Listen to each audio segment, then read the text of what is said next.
Blackstone Audio presents The Interloper, Lee Harvey Oswald Inside the Soviet Union by Peter Savodnik. This book is read by Stefan Rudnicki.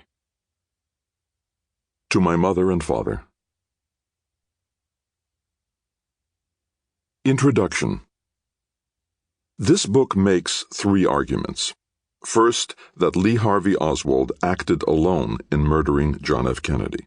Second, that the more important question, the question that we should have spent the past half-century debating but have not satisfactorily, is why Oswald felt compelled to kill the president and what this tells us about him, the United States, and the Cold War.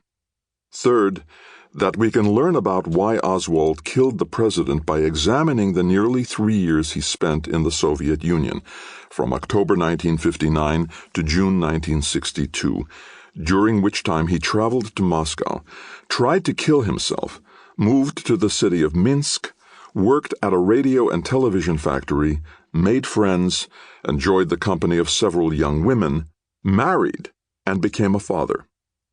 The Interloper is about Oswald's Soviet period, why he ventured to the USSR in the first place, what he did there, whom he met, how he was affected by his time there, and why he left.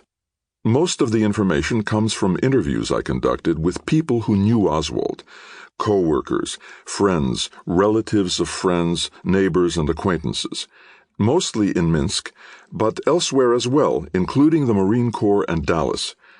My research benefited mightily from the U.S. National Archives' more than 5 million pages of letters, testimonies, CIA and FBI reports, maps, photographs, and other documents related to the JFK assassination, and I was helped by several Russians and Belarusians who shared with me photographs, letters, passports, and housing and work papers from the late 50s and early 60s.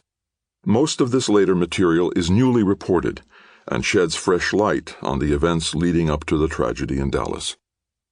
There are three factors that make Oswald's Soviet period so important. He lived in the Soviet Union longer than anywhere else, except for one of his many childhood homes about which he had little say. The Soviet chapter of his life represented the culmination of Oswald's uneasy development, and his experiences there offer a much more three-dimensional view of the man than those of any of his other addresses. And it is in the Soviet Union that Oswald tried unsuccessfully to put an end to a pattern of interloping from one address to another. This was among his most... Sample complete. Ready to continue?